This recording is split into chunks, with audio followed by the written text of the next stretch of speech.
افغانستان سے غیر ملکی فوجی انخلا کے بعد اگست 2021 میں کابل کا کنٹرول سنبھالنے والی طالبان حکومت اپنے اقتدار کا ایک برس پورا ہونے کے باوجود کسی ایک بھی ملک سے خود کو تسلیم نہیں کروا پائی، جس کی بنیادی وجہ اس کی پرانی روش اور پالیسیاں ہیں۔ اس کے علاوہ 31 جولائی کو کابل میں امریکی ڈرون حملے میں القاعدہ کے سربراہ ایمن الزہواری کی ہلاکت کے بعد طالبان حکومت کے مسائل میں مزید اضافہ ہو گیا ہے، کیونکہ اس نے امریکہ کو القاعدہ کی مدد نہ کرنے کی یقین دہانی کروائی تھی۔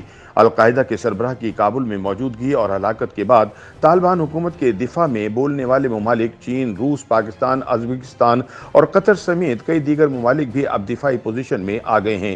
اگرچہ افغانستان کی طالبان حکومت کے لیے اس وقت اندرونی مسائل کا حل بنیادی ترجیح ہے، لیکن بین الاقوامی تعلقات کو کسی بھی صورت میں نظر انداز نہیں کیا جا سکتا۔ حال ہی میں جب طالبان کے ترجمان ذبیح اللہ مجاہد سے طالبان کی حکومت تسلیم نہ کیے جانے سے متعلق پوچھا گیا تو ان کا کہنا تھا کہ بظاہر تو کسی بھی ملک نے ان کی حکومت کو تسلیم نہیں کیا، لیکن عملاً اسلامی امارات کی حکومت تسلیم کر لی گئی ہے، کیونکہ دنیا کے اکثر ممالک کے وزراء افغانستان کا دورہ کرتے ہیں۔ طالبان ترجمان کا کہنا تھا کہ 20 سال بعد پہلی مرتبہ طالبان حکومت نے اپنے وسائل سے نیا بجٹ تیار کیا ہے۔ جنگ کے دوران روزانہ تقریباً 100 افراد ہلاک ہوتے تھے، لیکن اب ایسا نہیں، کیونکہ اب امن قائم ہو چکا ہے۔ اس میں کوئی شک نہیں ہے کہ جنگ بند ہونے کے بعد کابل میں دہشت گردی کے واقعات میں کمی آئی ہے، لیکن داعش کی کارروائیوں کے علاوہ پنج شیر اور کئی شمالی صوبوں میں بھی طالبان کو مزاحمت کا سامنا کرنا پڑ رہا ہے۔ اگرچہ طالبان ترجمان نے اپنے وسائل سے بجٹ بنانے کی بات تو کی ہے، لیکن طالبان حکومت کا پہلا سال اقتصادی طور پر افغان عوام کے لیے ایک مشکل سال رہا۔ یاد رہے کہ گزشتہ 20 سالوں میں افغانستان کی معیشت جنگی وسائل کی بنیاد پر چلتی تھی، کیونکہ 2014 میں امریکہ اور کرزئی کے مابین سیکیورٹی معاہدے کے بعد امریکہ افغانستان کو ہر سال تقریباً $3 ارب فراہم کرتا تھا۔ اب نہ صرف یہ سلسلہ رک گیا ہے، بلکہ دنیا کے مختلف ممالک میں پڑے ہوئے افغانستان کے $9 ارب بھی منجمد کر دیے گئے ہیں۔ اگرچہ افغانستان میں سرکاری اور نجی تعلیمی ادارے کھلے ہیں، تاہم 1 سال ہونے کو ہے، لیکن لڑکیوں کے اسکول کھلنے کا فیصلہ ابھی تک نہیں ہو سکا۔ اس کے علاوہ جنگ ختم ہونے کے بعد اب دور دراز سے بھی لوگ علاج کے لیے کابل آتے ہیں، جس سے ہسپتالوں پر مزید دباؤ آیا ہے۔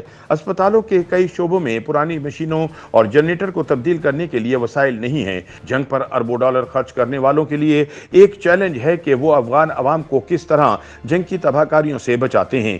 1 سال کی حکومت کے دوران انسانی اور خواتین کے حقوق کے حوالے سے طالبان پر تنقید ہوتی رہی ہے، لیکن طالبان کا کہنا ہے کہ اسلام میں عورتوں کے حقوق کے عین مطابق خواتین کو تمام حقوق حاصل ہیں۔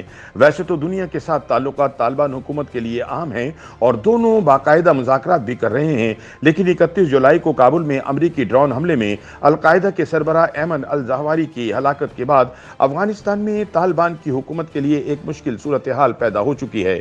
دونوں نے ایک دوسرے پر دوحہ معاہدے کی خلاف ورزی کے الزامات لگائے ہیں۔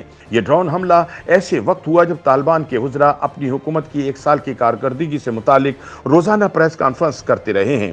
طالبان حکومت کے ترجمان ذبیح اللہ مجاہد نے تو پالیسی بیان میں کہا ہے کہ امارت اسلامیہ افغانستان کو ڈاکٹر ایمن الزہواری کی آمد اور ان کے یہاں قیام سے متعلق کوئی معلومات نہیں ہیں۔ طالبان نے اس بیان سے افغان عوام، اپنے رہنما اور دنیا کو مطمئن کرنے کی کوشش تو کی ہے، لیکن دنیا کے لیے طالبان کے موقف کو تسلیم کرنا مشکل ہوگا۔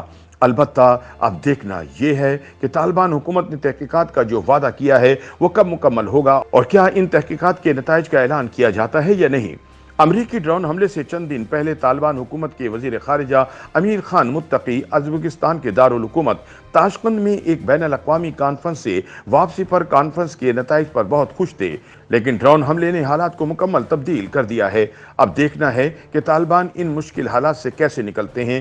یہ ناممکن تو نہیں، لیکن مشکل ضرور ہے۔